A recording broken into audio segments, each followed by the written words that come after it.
Alors on est arrivé dans la page 13 de la brochure, vous pourrez la télécharger bientôt, aujourd'hui, demain, Bezat Hashem, sur le site. Alors on est arrivé au Nyan que la parole, c'est elle qui va permettre d'arriver à réparer la communication de manière à ce que le monde commence à être un monde qui s'exprime, que ce ne soit pas un monde qui est mort, c'est-à-dire que ce soit un monde vivant.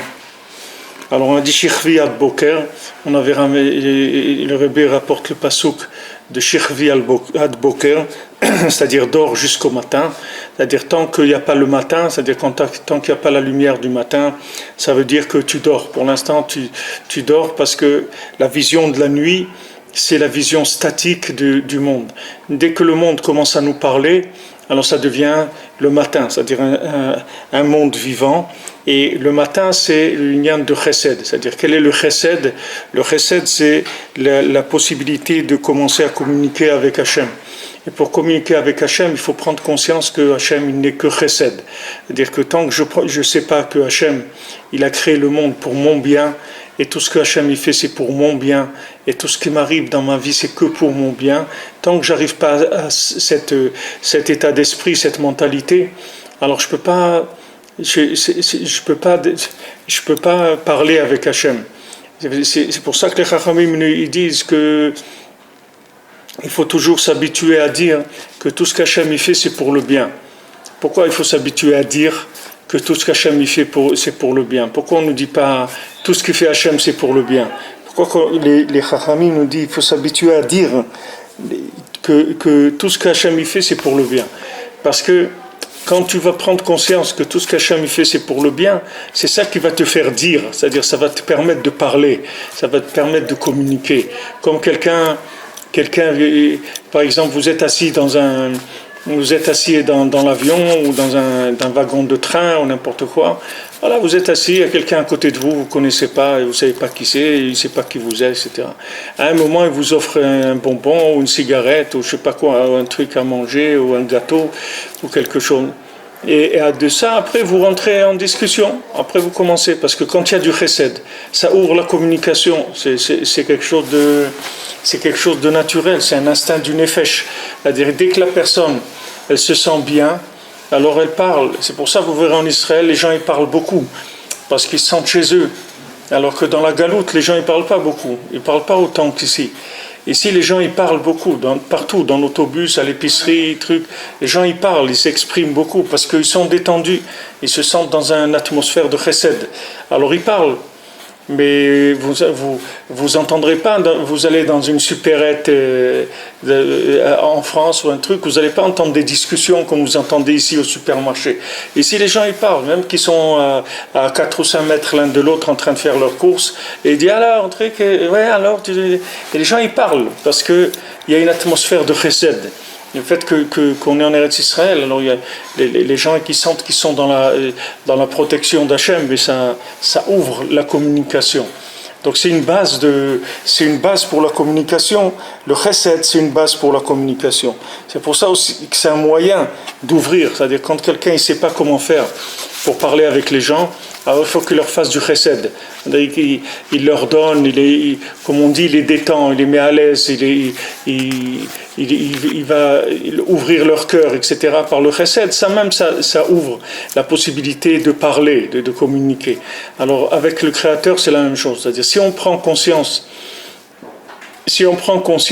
que Hachem, il est chesed, il est kulo chesed. Ça même, ça ouvre la communication. Ça va nous permettre de parler avec lui. Parce que du moment où on sait que Hachem, il veut notre bien, ça va nous permettre de parler. Ça va ouvrir le dialogue.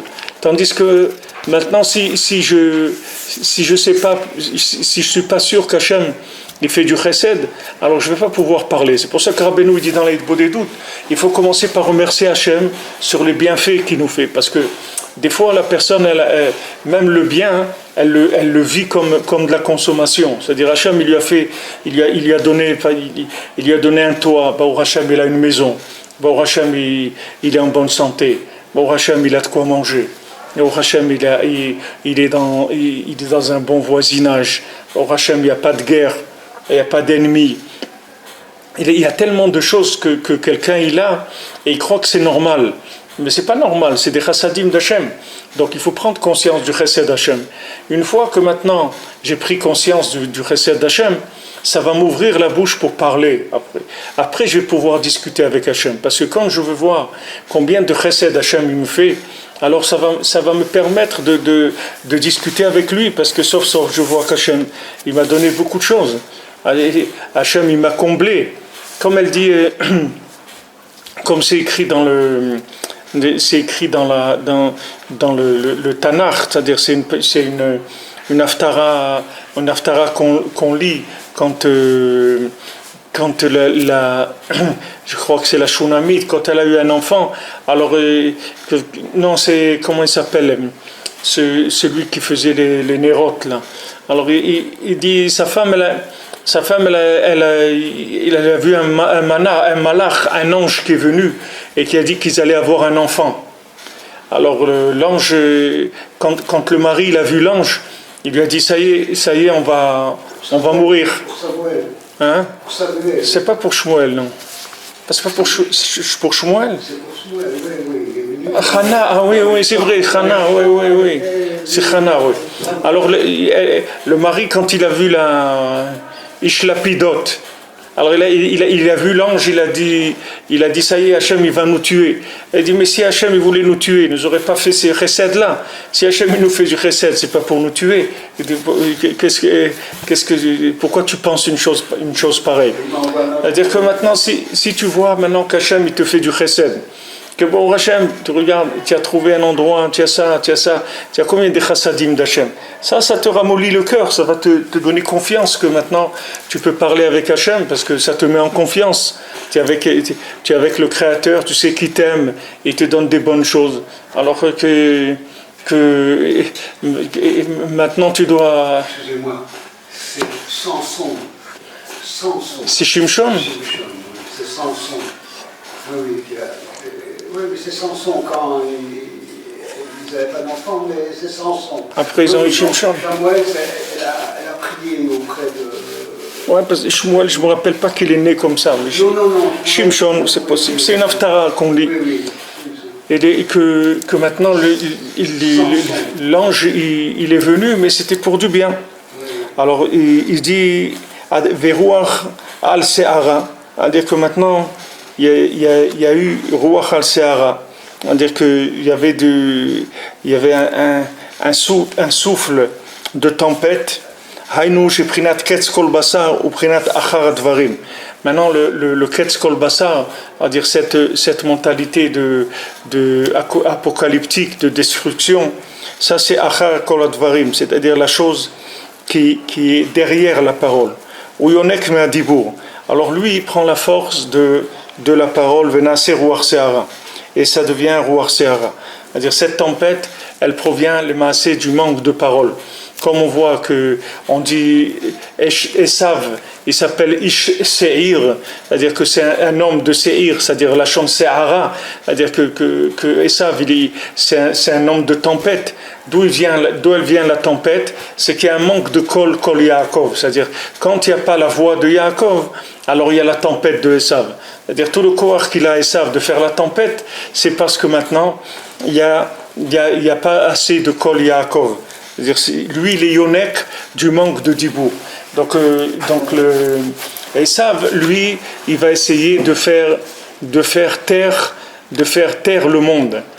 Parce que vous voyez même aujourd'hui qu'on a des moyens de communication qui sont énormes, mais les gens ils parlent beaucoup moins, ils s'expriment beaucoup moins qu'avant. Avant, il y avait beaucoup plus de manifestations, les gens ils sortaient dans la rue, ils manifestaient. Aujourd'hui, les gens ils manifestent beaucoup moins, c'est-à-dire ils s'expriment sur les réseaux sociaux, des choses comme ça. Mais il n'y a pas comme ça une force de la parole parce que le Esav, tout ce qui peut faire taire les gens, ça va faire, plus quelqu'un il va se taire, moins il va prendre conscience de la vérité. C'est-à-dire que tout ce qui est silence, ça entretient la tempête de Esav. C'est-à-dire plus quelqu'un se tait, et plus il va y avoir en lui un bouillonnement du sang. C'est-à-dire l'émotionnel, il va être fort. Plus quelqu'un il parle, plus il va se calmer. C'est-à-dire qu'il va recevoir en lui, au lieu de recevoir ce souffle de tempête, il va recevoir en lui du souffle d'Hachem. Comme on a vu, Ruach Piv Kol Tsevaam, c'est le souffle d'Hachem, c'est ça la création du monde. C'est-à-dire tout vit par le souffle d'Hachem.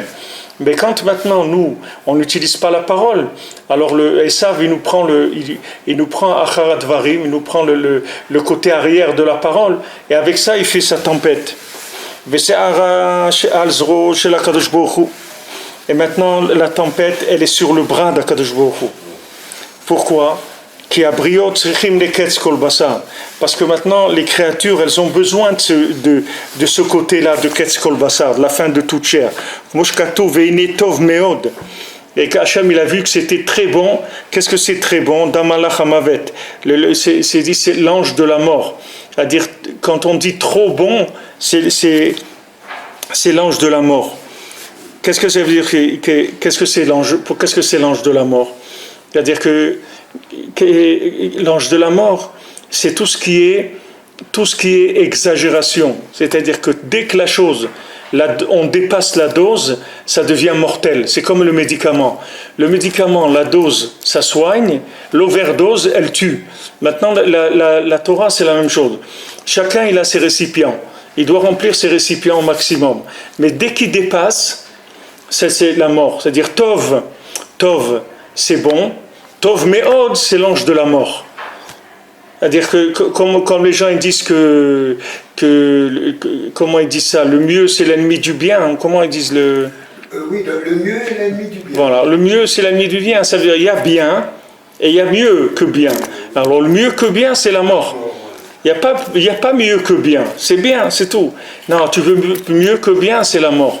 C'est pour ça qu'aujourd'hui, il y a beaucoup d'instincts de mort dans tout, c'est-à-dire il y a des à part ces gens-là qui décapitent les gens, mais il y a d'autres, il y a des gens, ils décapitent pas, mais ils ont des voitures décapotables, ou ils ont des trucs qui font de la vitesse, ils font des sports extrêmes, les gens ils vont chercher des trucs dans l'Himalaya, ils vont chercher, alors qu'est-ce qu'il a besoin de l'Himalaya? Il peut aller à côté de chez lui et faire un tour au jardin, non, il faut qu'il monte avec des trucs. Pourquoi? Parce que les gens ils cherchent du Tov Me'od.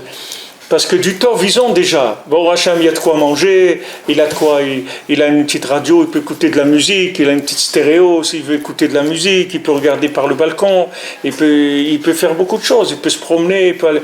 Non, ça c'est rien, ça. Ça, c'est le bien. Il a besoin de mieux que le bien. Alors, le mieux que le bien, c'est la mort. Pourquoi Hachem, il a mis ça? Parce que sinon, les gens, ils vont s'exploser, les gens. Si Hachem, il n'avait pas mis une limite, mais les gens ils vont s'exploser, c'est comme le ventre. Si Hachem ne te met pas une limite, que tu sentes rassasié, imagine-toi que tu ne sens pas si ton ventre il est plein ou quoi. Comment tu vas manger? Combien tu vas manger? Tu vas avoir une balance pour peser chaque fois que tu vas manger. Alors tu vas t'oublier, tu parles avec quelqu'un, tu commences à manger, après d'un coup, la personne elle explose. Makara, qu'est-ce qui s'est passé? Bon, il a fait une overdose de pommes de terre. Ça peut arriver. Quelqu'un il a fait une overdose de pommes de terre. C'est des choses qui arrivent. Alors maintenant, le Tov Me'od, c'est quand le Tov, il est Me'od, que le bien, il est beaucoup, alors c'est la mort, comme il dit le Midrash Bereshit. Tov Me'od, Damalach Hamavet, c'est l'ange de la mort. Veshtal Shelutam, Mikvurot Ilain. Maintenant, d'où ça vient ça, des Gvurot Ilain, c'est-à-dire des rigueurs célestes. Qu'est-ce que c'est les rigueurs célestes? C'est le maintien du monde. C'est le côté Kéli, le côté maintien. C'est-à-dire tout ce qui maintient, tout ce qui permet l'équilibre, tout ce qui est retenu, tout ça, ça vient du côté gauche, c'est-à-dire du côté qui est les Gvurot. Mais ce côté de Gvurot, il faut faire attention parce que il est très délicat à utiliser. Parce qu'à peine il est utilisé un peu trop, il devient destructeur. C'est-à-dire dès que la Gvura, elle est utilisée, la rigueur, elle est utilisée au-delà de ce qu'il y a besoin, alors c'est terminé. La chose, elle se détruit. Vous voyez, tout le problème qu'il y a, c'est que vous prenez tout ce qui est exagération, ça donne de la destruction. Par exemple, vous prenez Avraham Avinu, il était dans les chassadim. Maintenant, Avraham Avinu, il était dans les chassadim, dans la miséricorde, mais la miséricorde un peu trop exagérée. Donc, comme il a été dans la miséricorde un peu trop exagérée, il a donné Ishmaël. Maintenant, le fait qu'il y a eu Ishmaël, il a fallu après que Yitzhak, il est Esav. C'est-à-dire que l'extrême droite, ça a donné l'extrême gauche. C'est-à-dire quand ça va trop à droite, après ça va trop à gauche aussi. Et après, Yaakov, il est venu, il était au milieu, et lui, il a amené les Shvatim. Mais les Maasé, Esav, c'est le fait qu'il y a une exagération à droite, ça a entraîné la naissance de Esav. Si Avraham Avinu il avait été équilibré, il n'y aurait pas eu ni le Ishmaël ni Esav. C'est-à-dire, il y aurait eu directement Abraham, Isaac et Yaakov. Il n'y aurait pas eu besoin de passer par ces côtés-là qui sont devenus indépendants. Parce que ces côtés-là, c'est-à-dire le côté Ishmaël et le côté Esav, c'est des côtés qu'il faut inclure. Ce n'est pas des côtés qu'il faut laisser indépendants. Maintenant, à la fin des temps, Ishmaël, il va s'inclure dans l'homme Israël. Ce n'est pas un problème. C'est-à-dire, Ishmaël, on va le récupérer, il va re-rentrer dans les chassadim d'Hachem. Mais Esav, il est récupérable. Esav, il ne sera pas récupérable. Parce que Esav c'est de la rigueur pure. C'est de la rigueur pure, séparée de la parole de Yaakov, elle est irrécupérable. C'est-à-dire que la seule chose qui pourra se récupérer, c'est des éléments qui sont dans Esav, que Esav il a rendu prisonnier. C'est-à-dire quand Esav il fait des guerres spirituelles et qu'il emprisonne des gens.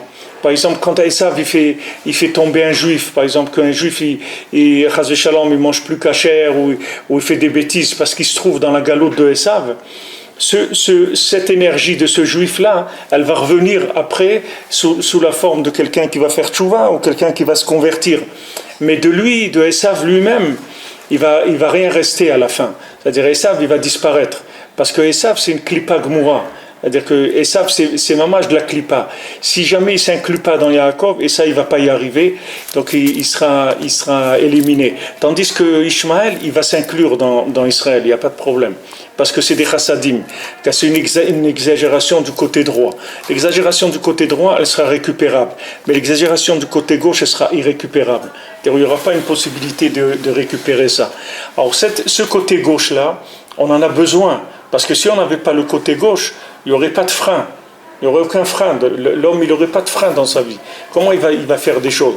Il va commencer à prier, il ne va pas s'arrêter. Tu vas le voir, il va partir dans une prière, tu le viens 2 jours après, tu le trouves, il est encore dans la prière, après il meurt. C'est-à-dire, il y a un lien de retenue. Cette retenue-là, c'est le maintien de la vie. C'est quelqu'un, il ne sait pas se retenir, il ne sait pas régler les choses, il ne sait pas doser les choses. C'est une sakana, tout est dangereux. Quand tout ce qui n'est pas dosé, c'est dangereux. Il n'y a pas d'une chose qui n'est pas dosée, qui est pas dangereuse. Tout ce qui est overdose, c'est dangereux. Que ça soit de bien ou c'est sûr de mal, n'en parlons pas. Le mal, même si c'est pas overdose, ça détruit. Mais le bien, dès qu'il dépasse la dose, ça devient du mal. Tov, c'est bien. Tov me'od, c'est mal. C'est malach hamavet.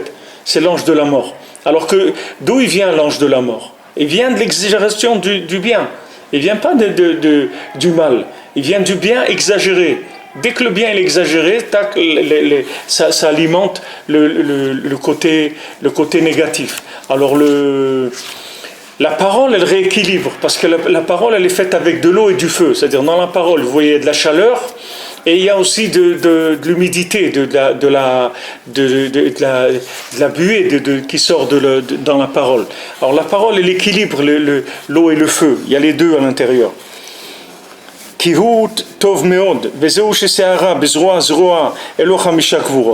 maintenant, ce qu'on dit que c'est Hara, la tempête, elle est dans l'avant-bras d'Akadosh Baruch Hu. Qu'est-ce que c'est l'avant-bras d'Akadosh Baruch Hu? On a dit c'est les 5 doigts de la main, c'est les 5 gvurot, c'est 5 rigueurs. Chez Misham Chiyuto, que maintenant toute la vitalité qui va tirer le côté gauche, il va le tirer de ces gvurot-là. Adzman bela mavet la netzach, jusqu'à qu'Akadosh Baruch Hu, il va éliminer la mort à jamais. Il arrivera un moment où Hachem il va éliminer la mort à jamais. Chaque fois qu'Hachem Ishmor, quelqu'un il est décédé, alors quand on vient pour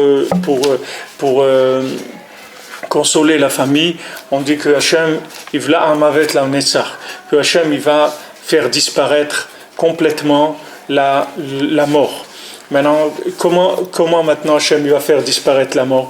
C'est-à-dire qu'il va y avoir à un moment une telle révélation de la Torah, de la Torah pnimite, c'est-à-dire de la Torah de Rabbi Nachman, de la Torah de la Kabbalah, de la Chassidut, que le monde il va s'inclure dans Hachem par un ratson, par un vouloir extraordinaire, et qu'il n'y aura plus besoin du tout d'utiliser la rigueur pour faire les choses. C'est-à-dire que maintenant, quand on utilise la rigueur, ça veut dire qu'on n'a pas trouvé de motivation, donc on va utiliser la rigueur pour essayer de pousser les choses. Mais Rav Ben Nachman dit que le à Matan Torah, on n'a pas reçu les secrets de la Torah. À Matan Torah, on n'a reçu que le côté révélé, niglé de la Torah. On a reçu la Halacha, la Mishnah, la Gemara, le Shulchan Aruch, le Midrash, les choses comme ça qui sont le côté niglé de la Torah. Mais les secrets, la Kabbalah, on n'a pas reçu. C'est que quand Rabbi Shimon il est venu, il a eu l'autorisation de révéler un petit peu. Et après le Harizal, il a révélé encore plus. Il y avait le Ramak aussi, le Rabbi Moshe Cordovero aussi. La Kabbalah du Ramak, c'est quelque chose aussi de très élevé. Et après, il y a eu le Baal Shem Tov qui est venu avec la Chassidut. Et Rabbeinu, il est venu, il a complété la Torah du Nistar complètement. Maintenant, cette Torah du Nistar, si on l'avait reçue à Matan Torah, alors ça aurait été Bala Mavet la Nessar. On serait plus, la mort, elle aurait disparu du monde. Si au moment de Matan Torah, on avait reçu en même temps que la Torah qui était toutes les indications du Niglé, on reçu l'inspiration du Nistar, c'est-à-dire le côté caché de la Torah, tout le côté inspiration de la Torah, il n'y aurait plus eu la mort, elle aurait plus existé. Mais comme maintenant il n'y a pas eu la Torah Benistar qui a été révélée, le secret de la Torah, donc il y a eu la mort, elle a continué. Et tout ça, c'est venu du fait que la sortie d'Égypte, c'était pas une Géoula Shlema. C'était pas une délivrance totale, c'était une délivrance que partielle. Elle n'était pas totale. Pourquoi c'était pas une délivrance totale? Parce que les gens, ils étaient pas vraiment prêts à sortir. Comme ils étaient vraiment pas prêts à sortir, ils n'étaient pas non plus prêts à recevoir la Torah. Pourquoi? Parce qu'ils n'étaient pas entièrement encore débarrassés de tout ce qui est mentalité égyptienne, de tout ce qui est Ta'avot du Olam Hazé. Ils étaient encore liés à ce monde, à des visions encore matérielles du monde. Alors, comme ils avaient des visions matérielles, ils ont pas pu dominer complètement avec la parole.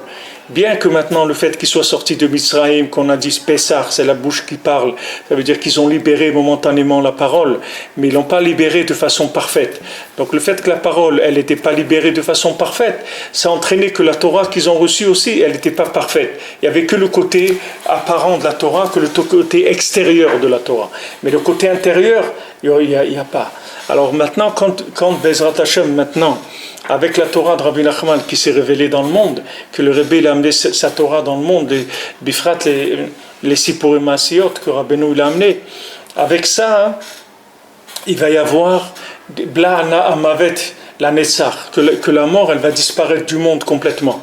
Parce que cette Torah-là, c'est une Torah qui est tellement une Torah de chesed, qu'elle va faire que les gens vont se mettre à parler.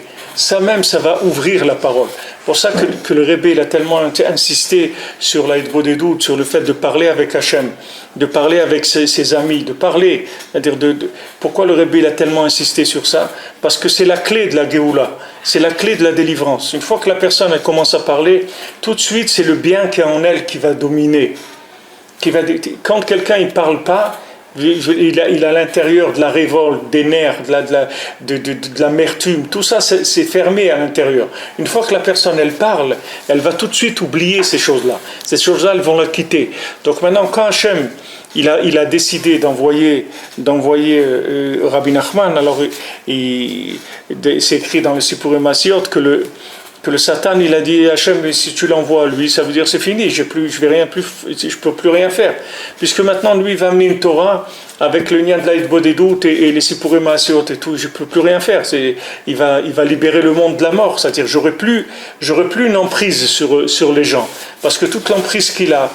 Le Satan, d'où il a l'emprise? Il a l'emprise sur la rigueur, puisque la rigueur, quand on utilise la rigueur, ça veut dire qu'il n'y a pas eu de parole. C'est pour ça qu'on utilise la rigueur. Alors c'est de ça que lui, il se nourrit. Maintenant, si tu trouves un système où les gens ils vont parler, lui, ça y est, il n'a plus de quoi manger. Parce que quand il y a de la parole, lui, il ne peut pas se nourrir, il n'a pas où prendre dans la parole. Lui, il se prend toujours du Eder à Dibour, c'est-à-dire de l'arrière de la parole qui aurait dû être, ou de la mauvaise parole. C'est de ça qu'il vit. Donc maintenant, si tu parles, c'est terminé, il ne peut plus rien faire. Et qu'est-ce que tu veux qu'il fasse? Il n'a pas où se nourrir. Donc lui, il voit maintenant que Rabbi Nachman il va venir avec l'Aïd Bodedut, Sipurim Maasiot, Ouman Rosh Hashanah, toutes les sortes que Rabbeinu il a données. Ces sortes-là, elles vont faire parler les gens. Quand les gens ils vont parler, c'est fini. Lui, il ne peut plus rien faire. Il ne peut plus rien faire. C'est pour ça que le Zohar il dit que quand il y a Yeshdin, les mata, Endin les bala. C'est-à-dire quelqu'un il a fait une bêtise, il a fait une avéra. Maintenant il parle avec Hachem, il dit regarde Hachem, j'ai fait cette bêtise, je reconnais, je demande pardon, je voulais pas faire ça. Qu'est-ce que je vais faire? Le Tzerara il m'a fait tomber, je me suis fait avoir, et je te demande pardon. Dès qu'il fait ça, il ne peut pas y avoir de din en haut. Parce que, sur quoi il se prend le din? Sur quoi elle vient l'accusation? L'accusation elle vient du fait que la personne elle ne communique pas. C'est de ça que vient l'accusation. Comme je l'ai dit plusieurs fois, quand Adam Arishon, il a fauté, Hachem il vient, il parle avec lui. Il lui dit, Ayeka, où est-ce que tu es, Adam? Où es-tu? Pourquoi il lui dit, où es-tu? Parce qu'il veut tout de suite parler avec lui. Parce que s'il ne parle pas avec lui, la rigueur qui est en haut, les tribunaux d'en haut, ils vont accuser tellement que Hachem il sera obligé de détruire l'humanité. Il n'aura pas le choix. C'est ce qui s'est passé avec Noach. Hachem il a dû détruire l'humanité, il a gardé que Noach, c'est tout. Mais Hachem il a été obligé d'amener le déluge. Il était obligé, il ne voulait pas, mais il était obligé. Pourquoi? Parce que Noach il ne parlait pas avec Hachem. Si Noach il avait parlé avec Hachem, jamais il y aurait eu le déluge. Le déluge il s'est fait de l'accumulation du silence qui a permis des accusations. C'est comme quelqu'un reçoit des lettres recommandées, il doit de l'argent, il reçoit 1, 2, 5, il paye pas, il fait comme si c'était rien. Et après il se trouve avec une somme énorme. Ici ça arrive en Israël, des choses que vous ne trouverez pas en Chutz La'aretz. Des fois quelqu'un ici, il a un chèque impayé par exemple. Il a fait un chèque, le chèque est revenu impayé. Maintenant ce chèque-là c'est disons 5000 shekels. Maintenant, 10 ans après, pendant 10 ans, il ne se passe rien. 10 ans après, il reçoit un truc, vous devez 150 000 shekels. Moi, mais jamais. Il dit, oui, voilà le chèque de 5 000 shekels. Mais c'était 5 000, oui, mais 5 000, en 10 ans, ça fait 150 000. Et il faut qu'il paye. S'il ne paye pas, ça va devenir 300 000. Il est obligé de payer. Alors qu'au début, il aurait réagi la première lettre. Il dit, voilà, je vous fais 10 chèques de 500 et on termine. Ça y est, l'affaire, elle aurait été réglée. C'est la même chose. C'est-à-dire, une personne, elle a fait une bêtise. Dès qu'elle parle, le jugement, il est annulé tout de suite. Parce que la parole, c'est quelque chose qui adoucit complètement la rigueur. Parce que toute la rigueur, elle provient du manque de parole. C'est la seule chose qui manquait dans le monde. Hachem, quand il a créé le monde, il ne peut pas parler à la place des gens.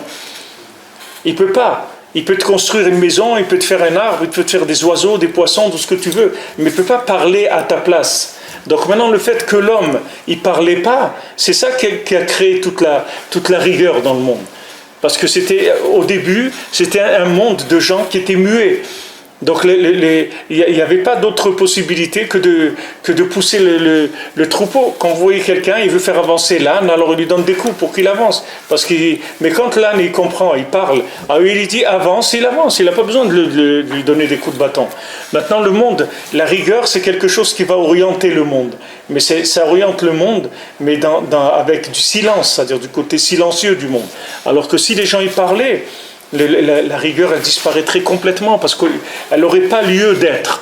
Mais maintenant, pour que la rigueur elle disparaisse et que la parole elle soit parfaite, il faut la révélation des secrets de la Torah.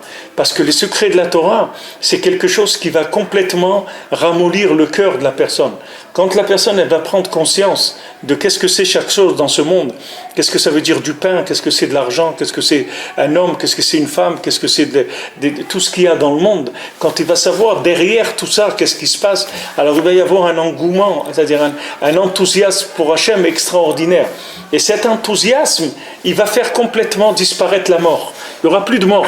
Parce que l'enthousiasme il va être tellement fort qu'il n'y aura plus besoin du tout d'utiliser aucune rigueur. Aucune rigueur. Aucune rigueur. Comme le Baal Shem Tov, comme Rabbeinu, comme David Ameller, des gens là, il n'y a plus de rigueur. Il n'y a plus de rigueur du tout parce qu'ils se sont inclus complètement dans Hachem. Il n'y a plus du tout de rigueur. C'est-à-dire d'utiliser. Toute rigueur, toute rigueur, c'est une provocation artificielle de la motivation. C'est ça la rigueur. La rigueur, c'est provoquer artificiellement de la motivation. Mais il n'y a pas besoin de ça. S'il y a les secrets de la Torah, tu n'as pas besoin. Parce que les secrets de la Torah, ils vont te motiver pour tout. Rabbeinu dit que de dire le Zohar, alors c'est quelque chose qui donne envie d'étudier toute la Torah. Quand quelqu'un il lit le Zohar, ça réveille en lui un désir d'étudier toute la Torah. Alors même les Sfarim de Rabbeinu aussi, il dit comme ça. Et Rav Avraham ben Nachman, il dit que tous les Sfarim de Rabbeinu, de les dire, le Likutei Moharan, le Sefer Amidot, Sipurim Maasiot, l'écouter Etzor, de dire les Sfarim de Rabbeinu, ça réveille beaucoup la Neshama. Mais il dit particulièrement les Sipurim Maasiot, particulièrement les contes. Les contes, ils ont une possibilité de réveiller la personne plus que tout. C'est-à-dire, c'est quelque chose qui éveille, mamash, la neshama plus que tout. Parce que les contes, c'est l'adoucissement total de la rigueur. C'est-à-dire, quand la Torah elle vient sous forme de conte, ça veut dire qu'il n'y a plus de rigueur du tout. C'est-à-dire, pourquoi ? Parce qu'il n'y a même plus une forme qui est logique. Il y a plus, même la forme de la Torah, elle est plus logique. C'est-à-dire que c'est plus quelque chose de logique. On te dit, voilà, il y avait un roi, il avait 6 garçons et une fille, et la fille l'aimait beaucoup, et une fois, elle a fait quelque chose, il s'est mis en colère sur elle, et il a dit que le pas bien, il te prenne, et elle est partie, elle a disparu, et on ne savait plus où elle était. Et c'est devenu le second du roi, mais tout ça, il n'y a aucune logique là-dedans. C'est des contes, c'est des histoires, c'est tout, il n'y a pas de forme. Quand il n'y a pas de forme, ça veut dire qu'il n'y a pas de rigueur. C'est-à-dire c'est de la Torah qui est racontée, c'est tout. Quand la Torah elle est racontée, il n'y a plus de rigueur. Et quand la Torah racontée, elle rentre dans ton cœur, elle enlève toute la rigueur, tout le côté négatif, tout le Yetzer Hara, il disparaît. Il reste quoi ? Il reste que le raconter, ça donne envie de parler. Quand les gens, tu leur racontes une histoire, tu vois, ils sont contents les gens. Dès que tu racontes une histoire, tu vois que ça adoucit. Les gens, ils sont contents, ils aiment écouter une histoire. Et ça leur ouvre le cœur, ça leur donne envie de parler. Ça leur donne envie de parler. C'est pour ça que toute la Torah, on doit toujours l'habiller dans des exemples, dans des machalim, c'est-à-dire on donne des exemples toujours. Shlomo Ameler, il avait des millions et des millions d'exemples. Le mot lui-même, le nom lui-même, Shlomo, c'est machal, ça veut dire un exemple, parce qu'il avait une telle chokhma qu'il était capable dans chaque chose d'en faire un exemple. Mais quand tu fais un exemple d'un enseignement, l'exemple il est plus grand que l'enseignement. Parce que l'exemple, il enlève toute la rigueur de l'enseignement. Tu vas voir, maintenant tu vas enseigner à quelqu'un quelque chose. Tu lui expliques quelque chose. Maintenant, il ne comprend pas. Tu dis, tu veux que je te fasse un dessin, ou tu veux que je te dis un exemple. Voilà, par exemple, je vais te dire quelque chose qui ressemble à ça. Voilà, on a vu des rachis dans la paracha, il nous donne un exemple. Un père, il avait un fils, et ce fils-là, il ne voulait pas lui laisser sa richesse. Le roi, il est parti, le fils, il lui a donné un tuteur, et après le tuteur, il donne un exemple, d'accord ? C'est quoi l'exemple ? L'exemple, c'est pour outrepasser la limite du cerveau. C'est ça l'exemple. Tu expliques à quelqu'un quelque chose, il ne comprend pas. Ok, pourquoi ? Parce que quand ça rentre dans le circuit de son cerveau, il y a un moment, ça se bloque. Il n'arrive pas à comprendre, c'est tout. Il le rentre par son cerveau, il fait un tour, un autre, un truc, à un moment, il y a un endroit où le cerveau il se bouche.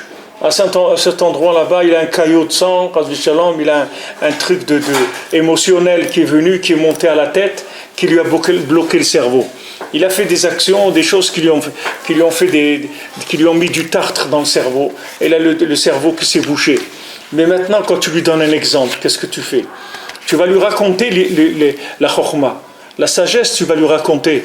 Quand tu lui racontes la sagesse, c'est fini. C'est-à-dire tu ne passes plus par le circuit du cerveau, tu vas passer par le circuit du cœur. Alors, et tu vas voir qu'après, la personne va comprendre tout de suite. Et si maintenant elle ne comprend pas, tu lui donnes un autre exemple encore. Tu cherches un autre exemple, un exemple qui est adapté à son cœur. Et à ce moment, tu vas voir qu'il va comprendre, il n'y a aucun problème. Parce que la Torah qui est racontée, il n'y a aucune limite, c'est-à-dire elle outrepasse toutes les limites. C'est pour ça que Rav Balam Nachman dit que Behemet, le Sipurim Asiyot, c'est la chose la plus élevée que Rabbeinu il a donnée, et que c'est une grande ségoula de les lire. C'est vraiment une grande ségoula de lire les Sipurim Asiyot.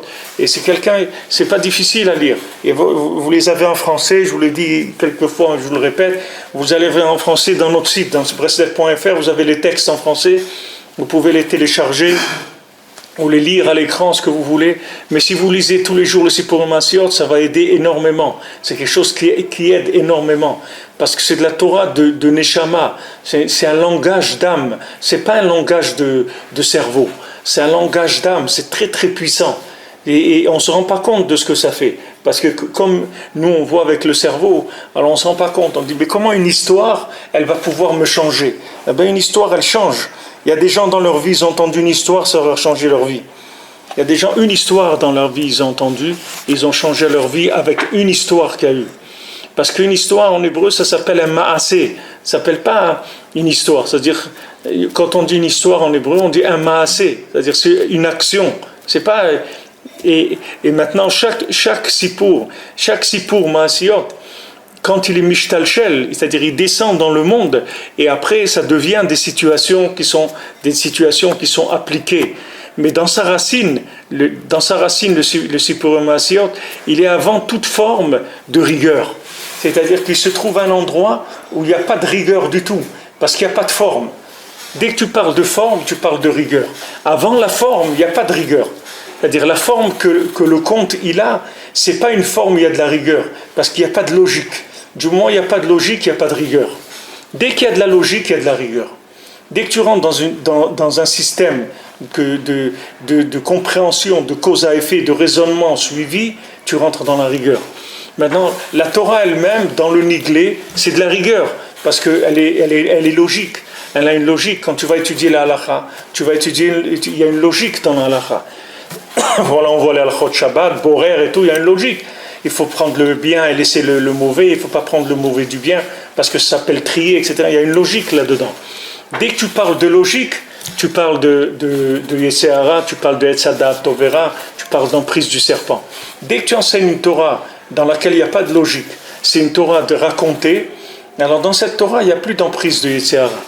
Donc elle est au-dessus de la Ishtalshelut des Gvurot, ce qu'il appelle ici Rabbeinu, que Veu c'est chez Arab Zroa Eloah Hamisha Gvurot, chez Misham Chiyuto. Il a dit avant, Vishtalshelutam mi Gvurot Ilaim.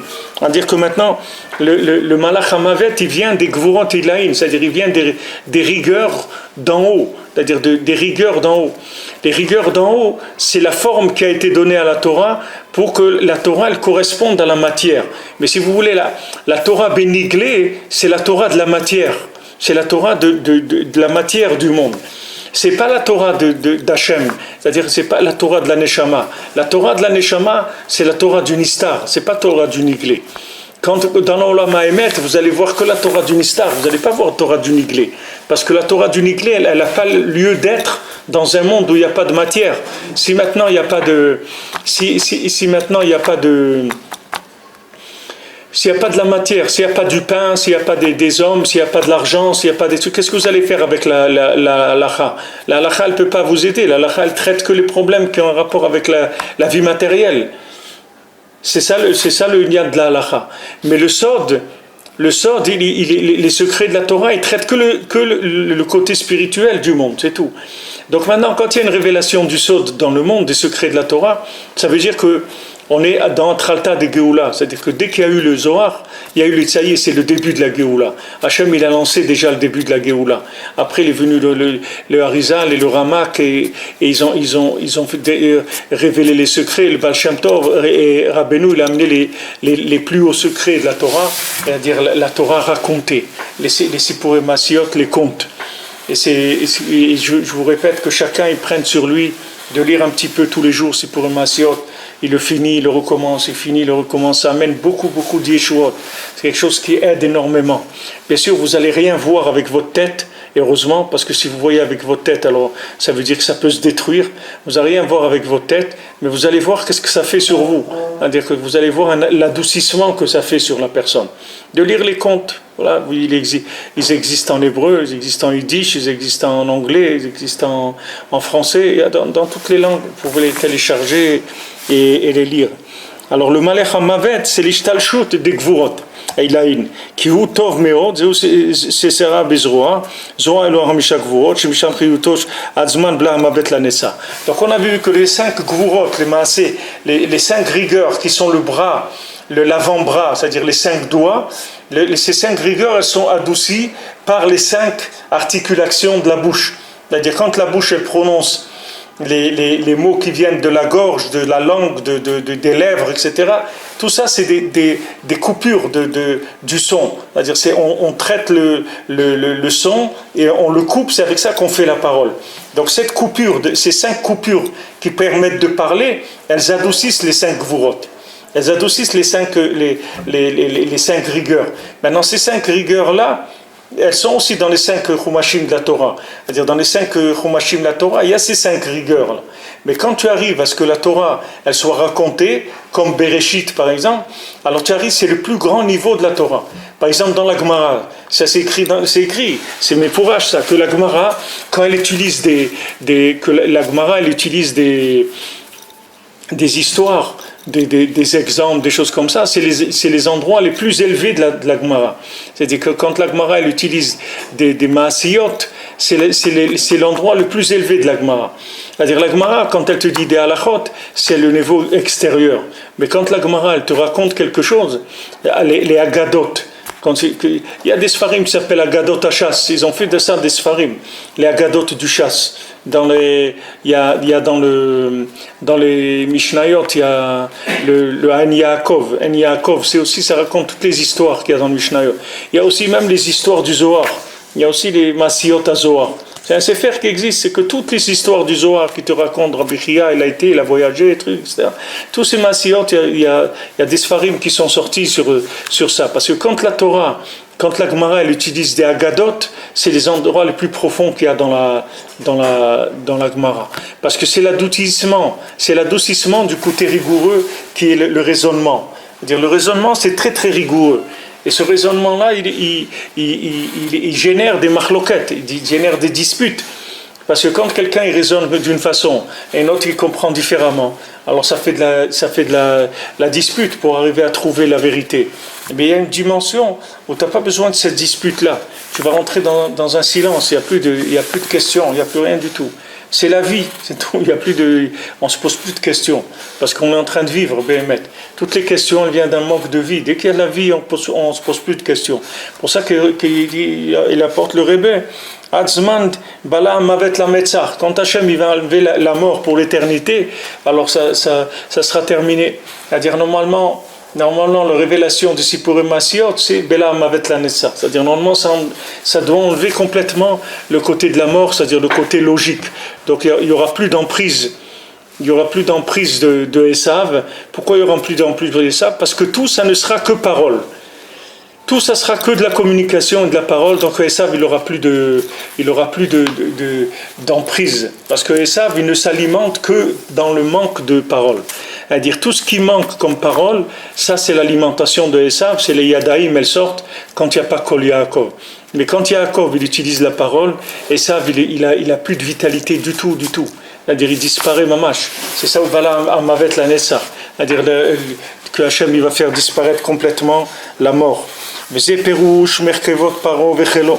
Et ça qui a marqué les chars de Pharaon et son armée. Qu'est-ce que c'est les chars de Pharaon et son armée? C'est les tfilines. Kamova Bazoar, comme c'est écrit dans le Zohar. Chez Paro, Hi'ima, que Pharaon, c'est le principe de Ima, c'est-à-dire le principe de la maman. Des Kol Nehirin, Itfa'aran Bidgalia Mine. Qu'est-ce que c'est Ima, qui est la Bina? Que toutes les lumières, elles vont sortir, elles vont se révéler d'elles. C'est-à-dire que la Bina, c'est la révélation de ce qui est caché. C'est ça le principe de la Bina. La Bina, comme on a vu Mevin Davar, Metor Davar, on a vu dans la paracha tout à l'heure que Mevin Davar, Metor Davar, il y a Chacham et Navon. La Torah elle dit qu'est-ce que c'est Chacham et Navon? Chacham, c'est quelqu'un qui sait des choses. Alors tu lui donnes à apprendre, il apprend. Mais quand tu lui donnes rien à apprendre, alors il fait rien, parce qu'il ne sait pas utiliser ce qu'il a appris. Il stocke de la connaissance. Mais Navon, c'est quelqu'un que quand tu lui donnes à apprendre, tout de suite de ça, il va déduire autre chose. Et ça c'est la Bina, c'est-à-dire le lien de la Bina, c'est-à-dire Mavin Davar, Metor Davar. Ça c'est Ima, c'est-à-dire c'est la maman.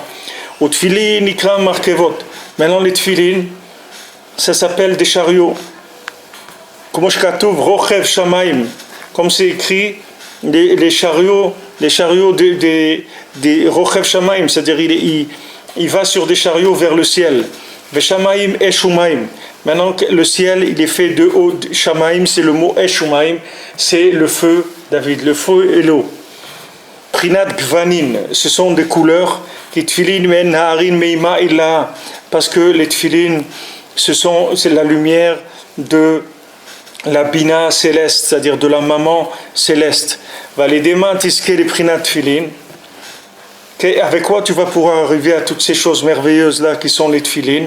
Yara Bayam, tu vas arriver à Yara Bayam, ça veut dire que il les a précipités dans la mer. Yara Hemakvurot, qu'est-ce que c'est Yara? Qui les a précipités, ça c'est la rigueur. Bayam au prinat dibur. Dans la mer, c'est quoi? C'est dans la parole. Quand tu vas maintenant attacher la parole à sa racine, quand tu vas attacher la parole à sa racine, avec ça tu vas annuler la rigueur. Maintenant, comment tu vas arriver à attacher la parole à sa racine? Par le fait que tu vas étudier la Torah la nuit.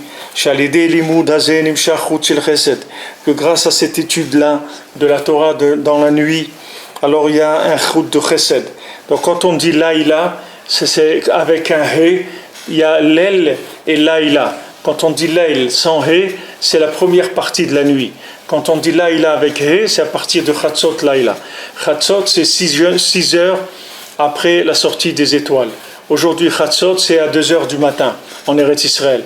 En France, vous prenez l'heure de la sortie des étoiles, disons que c'est 10 heures du soir, vous rajoutez 6 heures, ça fait 10 heures du soir, ça fait 4 heures du matin.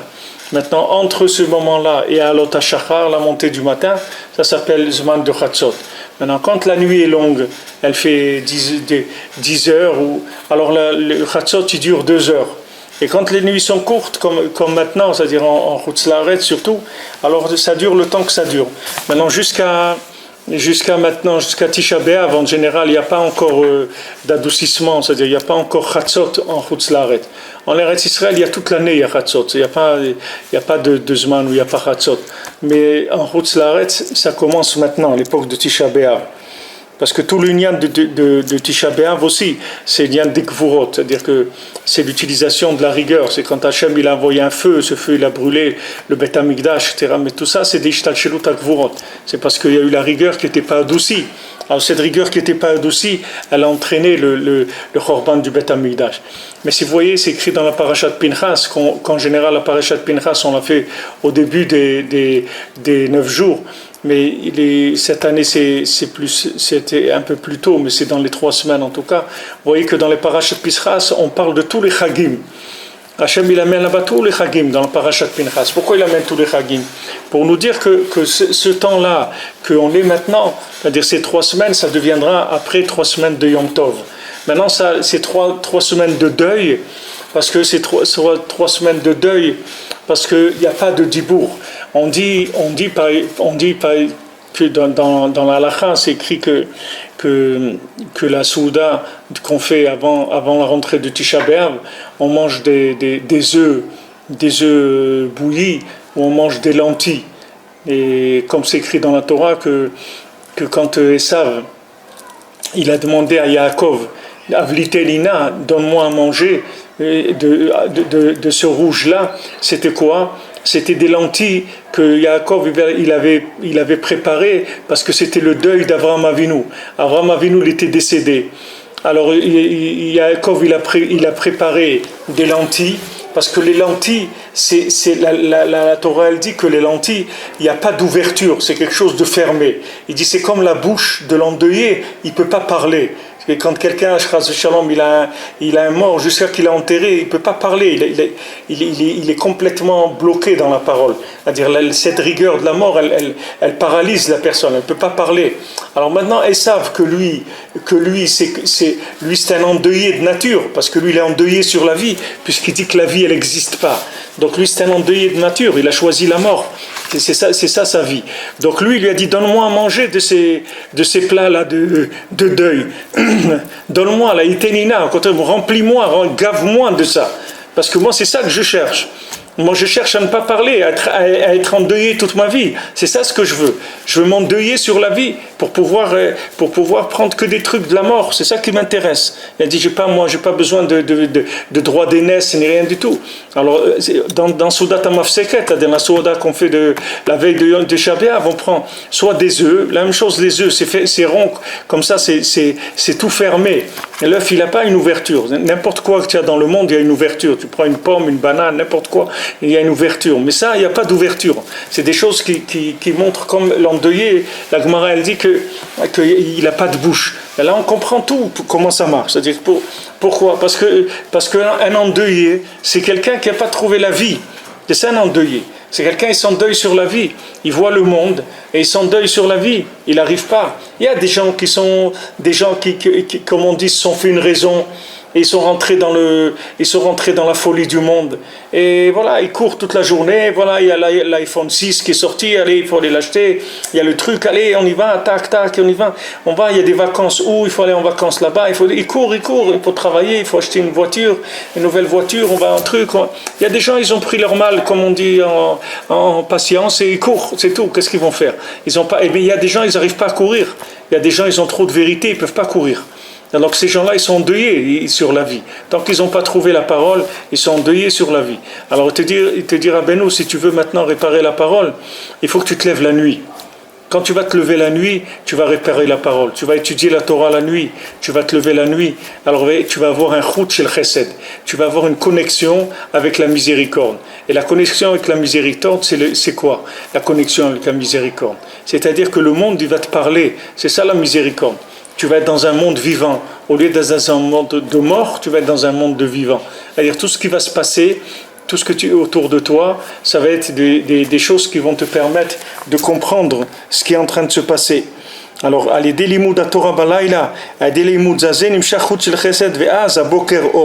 ce moment-là, le matin, ça devient la lumière. Comme il avait dit avant Rabbeinu Shichvi ad Boker, dors jusqu'au matin. C'est-à-dire le matin, tu vas voir, il va y avoir de la lumière. Pourquoi il y a de la lumière le matin? Parce que la nuit, je me suis levé dans la nuit. Quand je me suis levé dans la nuit, avec ça, je suis rentré dans la parole. Parce que j'ai cassé l'obscurité. J'ai cassé l'obscurité qui est le sommeil. Le sommeil, c'est quoi? C'est la consommation. C'est de voir le monde comme étant un monde de consommation. C'est ça ce qui appelle dormir. Et quand je me suis levé dans la nuit, alors j'ai cassé ça. Et je me suis connecté au dialogue d'Hachem.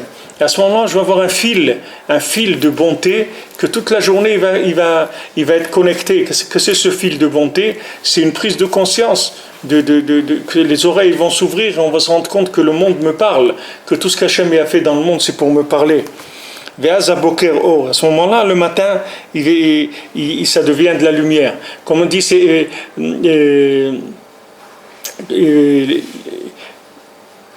comment c'est parti? Balaïla, Yalin Bechi, la Bokerina. On dit quand je vais dormir la nuit, Je dors dans les larmes, dans le pleur, et le matin je chante. C'est-à-dire, quand c'est dans la nuit, je pleure. Pourquoi? Parce que je suis endeuillé. Endeuillé, ça veut dire que j'ai pas trouvé de communication. J'ai pas trouvé comment parler. C'est ça le deuil. Alors, quand je me lève la nuit et que je m'endeuille sur la destruction du temple, ça même, ça va ouvrir la discussion, ça va ouvrir la communication. Qu'après, le monde entier va devenir je vais me rendre compte que c'est un outil de communication. À ce moment-là, la parole elle monte et ça devient la fille d'Abraham Avinu. Il